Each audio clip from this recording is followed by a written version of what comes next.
Doctor Hemant विश्व शर्मा जी,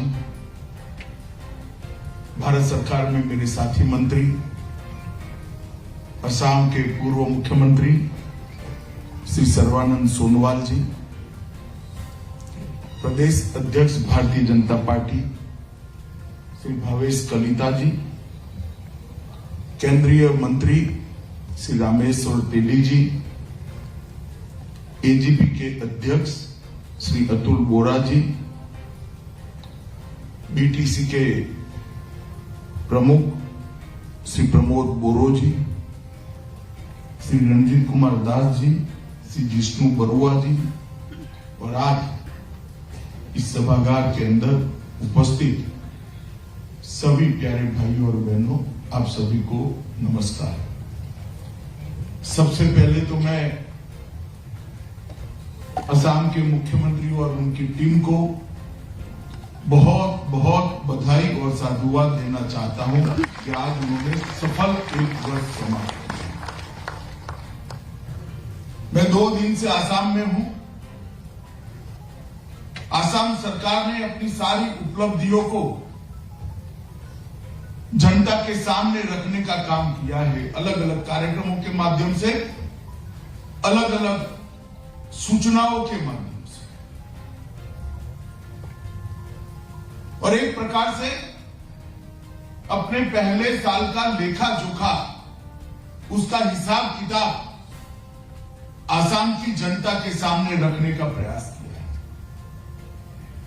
भाइयों बहनों, ये भारतीय जनता पार्टी की परंपरा है कि हम घोषणा पत्र के आधार पर, संकल्प पत्र के आधार पर चुनाव लड़ते हैं। जिस भी राज्य का, जिस भी यूनिट का चुनाव होता है,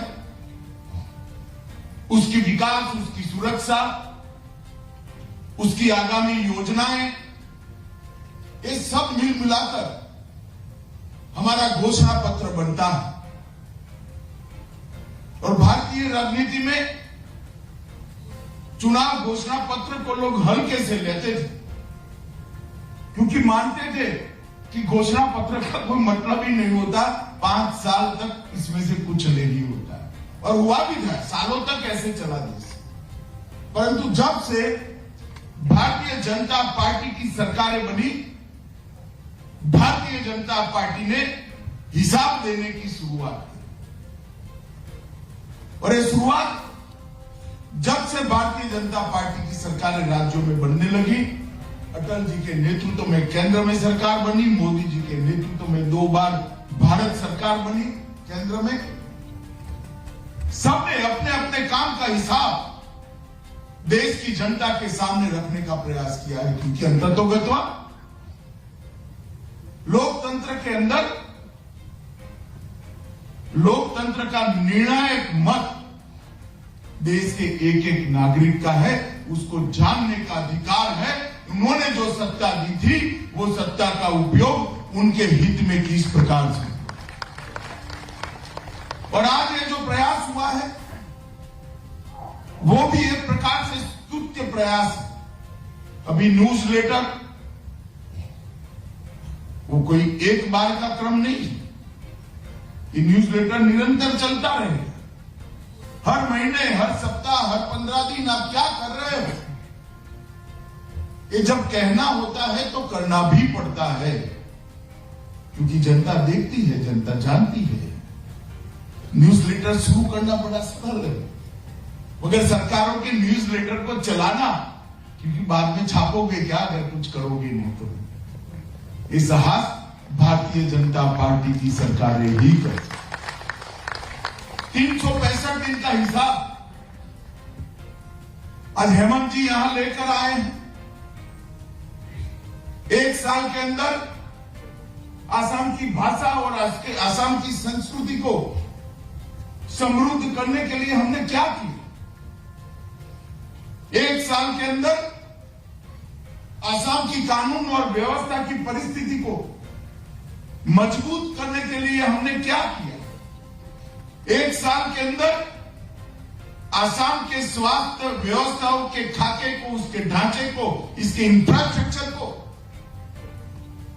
मजबूत करने के लिए हमने क्या किया? एक साल के अंदर आसाम में ड्रॉप आउट रेशियो कम हो, एनरोलमेंट 100% हो प्राइमरी एजुकेशन में, इस दिशा में हमने क्या किया? एक साल के अंदर आसाम के जनरल इंफ्रास्ट्रक्चर के अंदर क्या परिवर्तन आया? एक साल के अंदर आसाम की जनजातियों के कल्याण के लिए हमने क्या किया?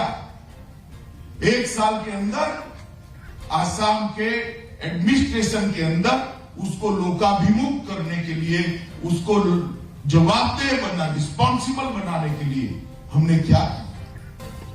ये सारी चीजों का हिसाब किताब अगर आप ये 365 दिन देखेंगे और इसका एनालिसिस करेंगे तो अपने आप आसाम की जनता को मिल जाएगा। और मैं मानता हूं कि भारतीय जनता पार्टी का मॉडल और पार्टियों ने भी स्वीकारने जैसा, क्योंकि सत्ता तो लोकतंत्र में जनता देती है। जनता के प्रति हमारी जवाबदेही होनी चाहिए, जनता के प्रति हमारी रिस्पॉन्सिबिलिटी होनी चाहिए। और जवाबदेही और रिस्पॉन्सिबिलिटी का निर्वहन तभी होता है जब अकाउंटेबिलिटी से हम काम करें। अकाउंटेबिलिटी का आत्मबोध हर क्षण, हर दिन, हर सप्ताह हमारे सामने। तो मित्रों, मैं मानता हूं कि बहुत बड़ा काम आसाम सरकार ने शुरू किया है। मैं परियोजनाओं के बारे में बहुत डिटेल बताना नहीं चाहता हूं, क्योंकि परियोजनाओं के बारे में ढेर सारी बात यहां पर बता दी गई है। चाहे पुलिस आयुक्तालय बनाना हो, चाहे 5000 लोगों को बैठने की क्षमता वाला कन्वेंशन सेंटर बनाना हो, आसाम में पुलिस रिजर्व का पुनर्विकास करना हो, बाढ़ मुक्त आसाम के लिए हमने आगे बढ़ना। ये सारी परियोजनाओं को, इसके बारे में मैं कुछ कहना नहीं चाहता। ये अभी जो फिल्म दिखाई गई वो ही अपने आप में इसकी कहानी कह देती है। मित्रों, मैं आज यहां पर आसाम की जनता से बात करने के लिए आया हूं। मैं जानता हूं कि सभागार बहुत छोटा है, मगर मीडिया के माध्यम से मेरी बात आसाम के जन जन तक पहुंची। जब हम 2015-16 के अंदर भारतीय जनता पार्टी के तत्वाधान में भारतीय जनता पार्टी यहां पर सरकार बनाएगी, ऐसी घोषणा के साथ काम करने आए थे, तब मुझे याद है, अब है नहीं, मगर तरुण गोगोई साहब ने कहा था भारतीय जनता पार्टी है कहां। एक प्रकार से उन्होंने मखौल उड़ाया था। 15 साल जिनको आसाम की जनता ने मुख्यमंत्री बनाया, इन्होंने हमें पूछा था कि भारतीय जनता पार्टी है कहां। आज कांग्रेस पार्टी को मैं कहना चाहता हूं कि भारतीय जनता पार्टी यहां है, आसाम में। एक बार तो पॉलिटिकली जीता जा सकता है, जब जनादेश का रिपीटेशन होता है, तब जनता की श्रद्धा बनती है, तभी होता है।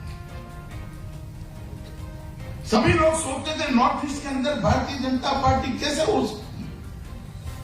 हमने नेड़ा बनाया आज, और मैं गौरव के साथ करता हूं कि 8 राज्यों के अंदर नेड़ा के तत्वाधान में सरकारें चल रही हैं, क्योंकि हमारे पास नॉर्थ ईस्ट की समस्याओं का समाधान, नॉर्थ ईस्ट की समस्याओं को हम उलझाना नहीं चाहते थे, नॉर्थ ईस्ट की समस्याओं को सुलझाना चाहते थे। आसाम की समस्याओं को उलझाना नहीं चाहते थे, आसाम की समस्याओं को सुलझाना चाहते। मुझे भाषा बहुत समझ में नहीं आई, मगर हेमंत भाई का बॉडी लैंग्वेज और जो मैं समझ पाया, बहुत अच्छे तरीके से उन्होंने भारतीय जनता पार्टी का दृष्टिकोण आसाम की जनता के सामने रखा। पूरे नॉर्थ ईस्ट को इन लोगों ने अपने निहित राजनीतिक स्वार्थ के लिए बांट कर रखा था, खंड खंड कर। किसी को एक पहाड़ी पर बांध कर रख दिया, किसी को एक जाति में बांध कर रख दिया, किसी को एक ट्राइब में बांध कर रख दिया, किसी को एक जिले में बांध कर रख दिया, ज्यादा से ज्यादा बहुत विशाल विचार कर दिया तो एक राज्य में बांध कर रख दिया। मैं आज आसाम के युवाओं को कहने आया हूं, कश्मीर से कन्याकुमारी और द्वारिका से लेकर कामाख्या तक पूरे भारत में जो $5 ट्रिलियन की इकोनॉमी बनने जा रही है, उस पर आसाम के युवा का अधिकार है। पूरे भारत के अंदर जो विकास हो रहा है, पूरे भारत के अंदर नई नई क्षितिजें खुल रही हैं। पूरे भारत के अंदर विश्व के साथ हमारा युवा स्पर्धा कर पाए, इस प्रकार के प्लेटफॉर्म की रचना हो रही है। वो सारी रचनाओं पर मेरे आसाम के युवा का अधिकार है और इस अधिकार से आपको वंचित रखा जाए। आसाम के हित के नाम से प्रचार कर क्या दिया, 80 से अब तक क्या हुआ, सैकड़ों युवा मारे गए, हजारों युवा गुमराह, हाथ में हथियार लेकर घूमते रहे, घर होने के बावजूद, मां होने के बावजूद, पत्नी होने के बावजूद, बेटा होने के बावजूद रान रान पान पान घूमते रहे, भूख प्यास सहन करते रहे, मारे गए, जीवन समाप्त हो गया। क्या मिला उनको? कोई हिसाब देगा इसका? आज नरेंद्र मोदी सरकार ने बोडोलैंड का भी समझौता किया है और कारगिल के साथ भी समझौता। पूरे उत्तर पूर्व में अनेक समस्याएं जो 40 साल से जड़ जमा कर बैठी थी, इसका समाधान 6 साल के अंदर लाने का काम भारतीय जनता पार्टी के नेता नरेंद्र मोदी, हमारे हेमंत बिस्वा शर्मा और सर्बानंद सोनोवाल ने किया। और इसके कारण आज आसाम के अंदर शांति, सुव्यवस्था, विकास और एक उन्नत भविष्य की तरफ आशा का संचार हुआ। आज आसाम कर्फ्यू ग्रस्त नहीं है, बम धमाके नहीं सुनाई पड़ते, गोलियों की आवाज नहीं आती है। आसाम का युवा आज बंदूक लेकर, हाथ में पेट्रोल बम लेकर सड़कों पे नहीं घूमता है। आसाम का युवा लैपटॉप लेकर पूरी दुनिया के साथ स्टार्ट कर स्पर्धा करने के लिए, और यही विकास का रास्ता है। आसाम के और पूरे नॉर्थ ईस्ट के विकास के लिए मोदी सरकार ने संवेदना के साथ आंखों की आंखों सरकारों को साथ में रखकर पूरे नॉर्थ ईस्ट के विकास का स्वप्न देखा। ये दिन दूर नहीं है कि उत्तर पूर्व की सभी राजधानियां एयर से जुड़ जाएगी।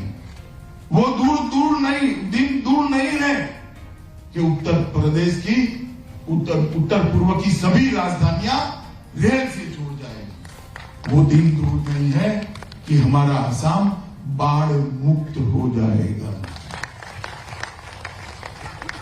हेमंत जी भी थे, हमने शिलोंग के अंदर इसरो के साथ एक मीटिंग करी थी।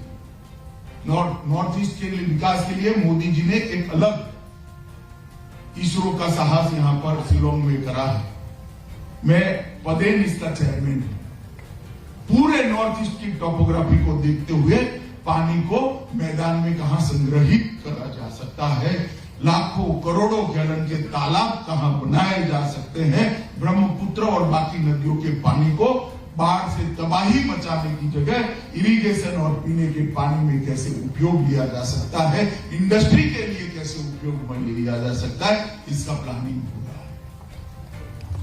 और मित्रों, मैं बताता हूं, वो तभी हो सकता है जब हमारा लक्ष्य विकास, हमारा लक्ष्य आंतरिक समस्याओं को उलझाना न हो। मित्रों, मेरा मुख्यमंत्री जी से आग्रह है कि आईआईटी के जल इंजीनियर, एनवायरमेंट एक्सपर्ट और सरकार के दोनों सरकारों के प्रतिनिधियों को मिलाकर इस पर एक कमेटी बनाए। वैसे उन्होंने प्रधानमंत्री जी के हाथ से अमृत सरोवर की योजना पहले ही घोषित कर दी है। कितना 3000 बना रहे हो ना, 3000 बड़े तालाब आसाम के अंदर जल संचय की दृष्टि से एक बहुत बड़ी क्रांति लाएंगे। जब उनका ये स्टेटमेंट दिल्ली के अखबारों में छपा, अनेक लोगों ने मुझे फोन किया कि हेमंत विश्व शर्मा ये कर पाएंगे क्या? 3000 तालाब, बड़े तालाब सालों तक नहीं होंगे। मैंने बोला हेमंत जी ने कहा है तो वो जरूर कर देंगे। अभी तो जो परिवर्तन आया इसका कारण हमारी सोच उद्योगति की है। हमारी सोच संकुचित नहीं, हमारी सोच प्रोग्रेसिव। भारत तभी महान बन सकता है जब आसाम महान बनेगा, और आसाम तभी महान बन सकता है जब भारत महान बनेगा। ये बात हमने स्वीकारनी भी पड़ेगी और समझनी भी पड़ेगी। मैंने हेमंत जी को कहा है, 1 साल में आपने काफी काम करा है, मगर यहाँ एक फॉरेंसिक साइंस यूनिवर्सिटी का कैंपस खोलना है। उन्होंने कहा है कि हम जून तक सारी व्यवस्था कर देंगे।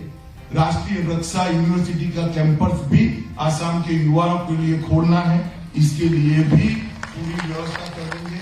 और रक्षा से जुड़े हुए उपकरणों के उत्पादन के लिए अभी ही हमने बीएसएफ का एक छोटा सा यूनिट शुरू किया है, परंतु रक्षा उत्पाद के लिए भी आसाम की सभी पॉसिबिलिटीज को हम तराशने के लिए गृह मंत्रालय आसाम सरकार के साथ कंधे से कंधा मिलाकर करेगा। मित्रों, हमने जो वादे किए हैं वो सारे वादों को हमने पूरा किया है।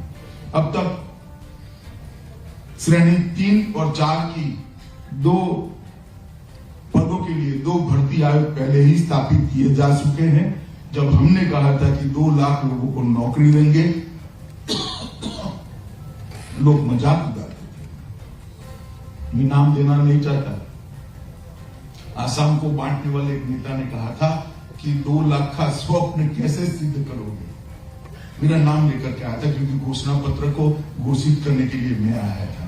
मैं आज उनको बताना चाहता हूं कि पहले ही साल में 23,000 लोगों को नौकरी देने का काम हेमंत विश्व शर्मा सरकार ने पूरा कर दिया।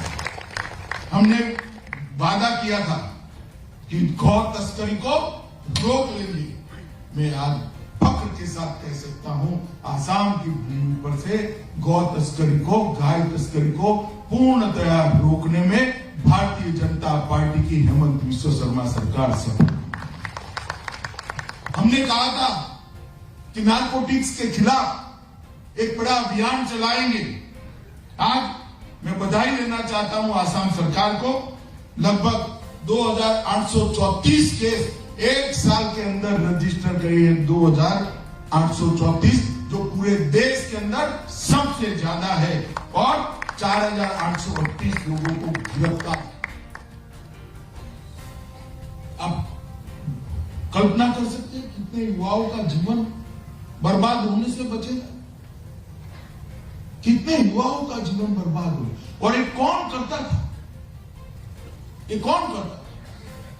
मित्रों, कांग्रेस का काम जन सेवा करना नहीं है, अपने परिवार की सेवा करना है। इसलिए वो कभी जन सेवा का काम नहीं कर सकते। 500 करोड़ से 550 करोड़ से ज्यादा वैल्यू के मादक द्रव्य को हमने पकड़ा है। मवेशियों के लिए लगभग 1000 गिरफ्तारियां की है, और अरुणोदय योजना के दायरे में लगभग 30 लाख परिवारों को लाकर 830 रुपये को बढ़ाकर 3000 रुपया प्रति माह करने का भी निर्णय आसाम सरकार ने कर लिया है। हमने 2000 से ज्यादा कट्टर उग्रवादियों को हथियार डालकर उग्रवादी संगठनों को मुख्य धारा में लाने का काम किया है। 9 उग्रवादी संगठनों ने सीज फायर किया है, और आज आसाम के अंदर शांति इतनी हुई है कि 3 दशक के बाद आसाम के 60% क्षेत्र से अब सफा उठा लिया गया है। 60 बार कांग्रेस ने अब सपा को एक्सटेंड करने का काम किया है। हमने 60% आसाम को आज अब सपा से मुक्त किया। मैं आज राहुल बाबा को कहना चाहता हूं, मैंने आपका 19 का घोषणा पत्र देखा था। आपने लिखा था कि हम अब सपा को हटा देंगे। आपने तो एप्पीसमेंट के लिए लिखा था। अब सपा हमने नहीं हटाया, हटाना भी नहीं चाहिए, मगर अब सपा को लगाना पड़े ऐसे क्षेत्र ही नहीं रखने चाहिए। अगर शांति कर देंगे तो अपने आप अब सपा हट जाएगा और हट भी गया। उत्तर पूर्व के अनेक क्षेत्रों के अंदर से हमने अब सपा, ट्राइबल की बात करने वाले लोग आंख मूंद कर बैठे। जंगल की जमीन, वन की जमीन, आदिवासियों की जमीन घुसपैठिए कब्जा कर बैठे। उनकी वोट बैंक कुछ करने का साहस नहीं था। भारतीय जनता पार्टी ने ना कभी घुसपैठ को स्वीकारा है, ना कभी घुसपैठियों को स्वीकारा। और ये हमारा कमिटमेंट, भारतीय जनता पार्टी की सरकार ने घुसपैठियों के पास से जंगल की जमीन को भी मुक्त किया, आदिवासियों की जमीन को भी मुक्त किया और सत्रों की पवित्र भूमि को भी मुक्त करने का काम किया। सिर्फ बारपेटा सत्र की 40 बीघा भूमि को हमने मुक्त कराया है। ढालपुर नंबर 1 और 13 में 10,716 बीघा जमीन को मुक्त कराया है और लुमडिंग रिजर्व फॉरेस्ट में भी और 10,500 हेक्टर बीघा जमीन को एंक्रोचमेंट से मुक्त। आदिवासी की जो बात करते थे, मैं इनको पूछना चाहता हूं, भैया क्यों खाली नहीं कराते थे? बताइए आप, क्यों भाई भतीजे थे आपके, क्यों खाली नहीं करना चाहते थे? क्योंकि वो वोट बैंक की राजनीति करते थे, घुसपैठियों के वोट चाहिए। भारतीय जनता पार्टी के लिए राष्ट्र प्रथम है, देश प्रथम है, आसाम।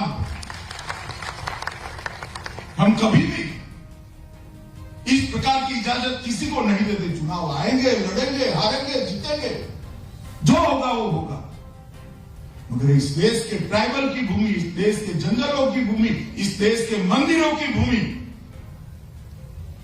अगर कोई घुसपैठिया कब्जा कर बैठेगा तो हमने उसको उखाड़ी फेंकना है। और बहुत अच्छे तरीके से ये काम आसाम सरकार ने किया। मित्रों, हमने ढेर सारे मिल्क प्रोसेसिंग प्लांटों के लिए भी योजना बनाई है। मेरी कल ही हेमंत जी से डिटेल बात हुई है। एनडीडीबी और अमूल को यहां लाकर लगभग 2.5 लाख से ज्यादा किसानों को दुग्ध उत्पादन के साथ जोड़कर एक व्हाइट रिवॉल्यूशन की शुरुआत हम आसाम के अंदर करेंगे। गुजरात उसका जीता जाता उदाहरण है। आज गुजरात में 20 लाख गरीब महिलाएं एक साल के अंदर 60,000 करोड़ रुपए का दूध का इनकम है उनका। 60,000 करोड़ छोटी छोटी महिलाएं जिनके पैर में हवाई चप्पल है, वो महिलाएं मिलकर 60,000 करोड़ रुपए का अमूल का पूरा कारोबार करती है। और यही मॉडल को हम यहां पर लाएंगे। अभी राज्य सरकार ने इसके लिए 37 करोड़ रुपया तो उन्होंने आवंटित कर चुके हैं। मित्रों, गुवाहाटी के और असम के हेल्थ इंफ्रास्ट्रक्चर को बहुत मजबूती देने का काम 6 साल के अंदर हुआ। हेमंत जी पहले स्वास्थ्य मंत्री थे और अब मुख्यमंत्री बने हैं। 10 कैंसर अस्पताल, अनेक मेडिकल कॉलेज और अनेक प्रकार की मल्टी स्पेशलिटी हॉस्पिटलों का निर्माण यहां हुआ। मैं स्पष्ट रूप से देख रहा हूं कि 2-3 साल के अंदर हमारा आसाम न केवल नॉर्थ ईस्ट का हेल्थ हब बनेगा, पूरे पूर्वी देशों का हेल्थ हब आसाम बनेगा। इस प्रकार की रचना यहां पर आसाम सरकार करने जा रही है। इसका मुझे बहुत बड़ा गर्व भी है और संतोष भी है। मित्रों, असम सरकार ने अहोम जनरल लसित बरफुकन को मैदान के स्थान पर एक भव्य स्मारक बनाने की हमने घोषणा की थी। इनकी योजना भी बन गई है और 150 फुट ऊंची लसित बरफुकन की मूर्ति को हम बहुत कम समय में कांस्य की मूर्ति को लगाने का काम करेंगे, जिससे आने वाले अनेक सालों देश की रक्षा के लिए कोई व्यक्ति निरंतर कैसे लड़कर विजयी हो सकता है, इसकी प्रेरणा आसाम के पूरे युवाओं को मिले, इसलिए हमने आयोजन किया है। मुझे पूरा भरोसा है कि लसित बरफुकन को न केवल आसाम, कश्मीर से कन्याकुमारी और गुजरात से कलकत्ता तक पूरे देश के युवाओं ने पढ़ना भी चाहिए, जानना भी। और हेमंत जी ने इसके लिए योजना बनाई सभी महानगरों में लसित बरफुकन पर व्याख्यान कराने की। मैं भी एक जगह पे जाना, क्योंकि इस प्रकार की लड़ाई अपनी स्वाधीनता के लिए, अपने स्वराज के लिए बहुत कम लोग लड़ते हैं, और सफल लड़ाई, सफल योद्धा जिसने सफलता प्राप्त की, मुगलों को रोक कर रखा। इस प्रकार की लड़ाई लड़ने वाले लोगों को, योद्धाओं को, बरफुकन जैसे योद्धाओं को आज के युवा का प्रेरणा स्रोत बनाना चाहिए। मित्रों, इसीलिए आज मैं बहुत बहुत बधाई, बाकी सारे काम छोड़ दीजिए, एक बड़ी कांस्य प्रतिमा लगाने के निर्णय के लिए हेमंत भाई को देना चाहता हूं। एक बहुत बड़ा इनिशिएटिव भारत सरकार ने लिया है कि उत्तर पूर्व के सभी राज्यों के बीच में जो सीमा विवाद है, इसको हम समाप्त करना चाहते हैं। आसाम उसने पहल ली। आसाम और मेघालय के बीच में 60% सीमा विवाद सुलझा लिया गया है। मुझे भरोसा है कि अगस्त तक ये आजादी के अमृत महोत्सव के अंतर्गत ही अरुणाचल का भी सीमा विवाद को हम लोग बहुत अच्छे तरीके से सुलझा लेंगे। और ये जो सीमा विवाद सुलझने की बात है, अनेक झगड़े जो गांव में होते थे, इसको फुल स्टॉप हमेशा के लिए उसको रोकने का काम करेगा। इसका मुझे बहुत आशा है। इससे केंद्र सरकार ने बोडो उग्रवादी संगठनों के साथ और कार्बी के संगठनों के साथ समझौता किया है और इस क्षेत्र के अंदर पूर्ण शांति हो, इस प्रकार की व्यवस्था करी है। मैं कल ही बोडोलैंड जाकर आया, जब मैंने कहा आसाम विधानसभा का अध्यक्ष एक बोडो युवा बना है, तब सबने ताली बजाकर इसका स्वागत किया। आसाम के नक्शे को बदले बगैर ये सारे समूहों के साथ समाधान कर आतंकवाद मुक्त आसाम बनाने का हमने जो वादा किया था, हम उस दिशा में बहुत मजबूती के साथ आगे बढ़ रहे हैं।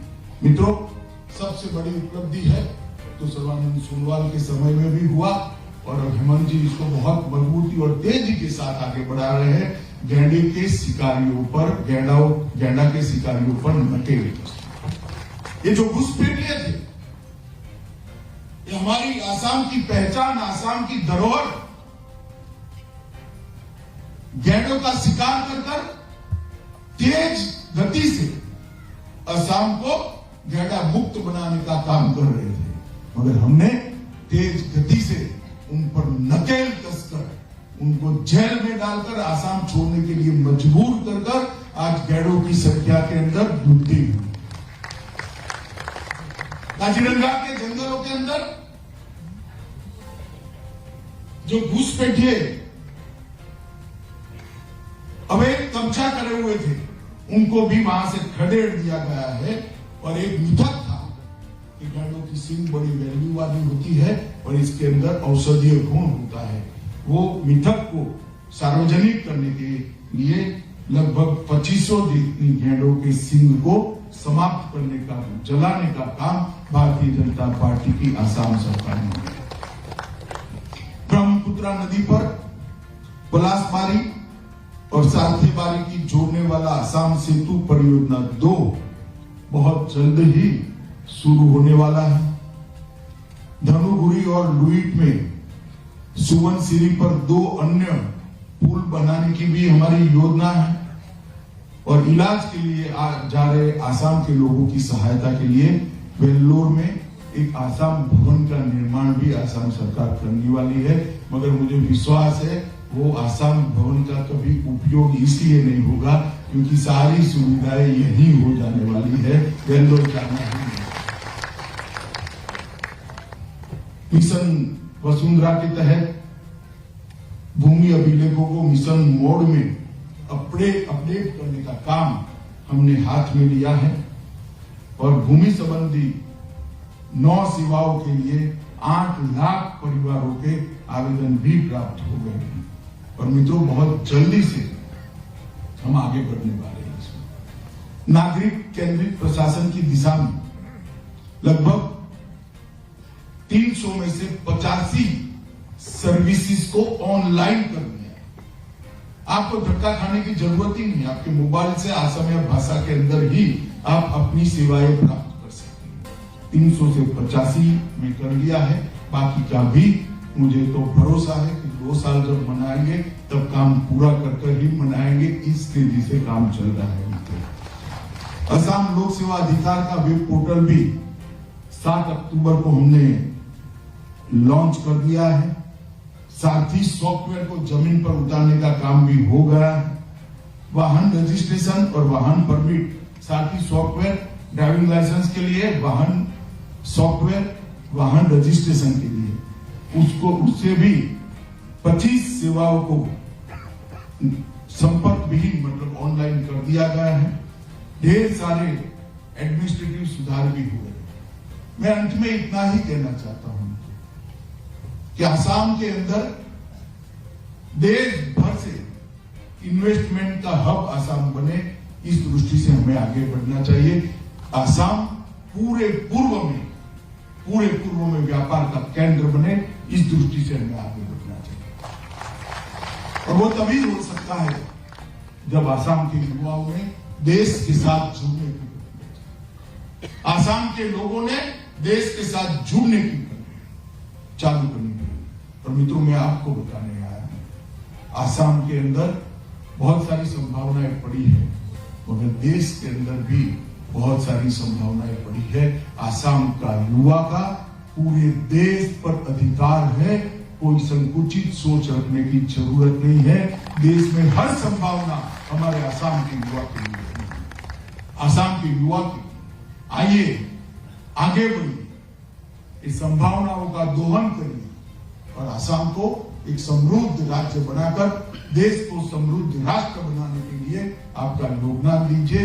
फिर से एक बार आसाम सरकार के मुख्यमंत्री हेमंत बिस्वा शर्मा को ढेर सारी बधाई और शुभकामनाएं देना चाहता हूं और आसाम की जनता का मैं धन्यवाद करना चाहता हूं कि विगत 7 सालों से चुनाव चाहे पंचायत का हो, म्युनिसिपालिटी का हो, विधानसभा का हो या लोकसभा, आपने कमल निशान पर भरोसा कर मोदी जी पर भरोसा कर हमेशा भारतीय जनता पार्टी को विजयी बनाया है।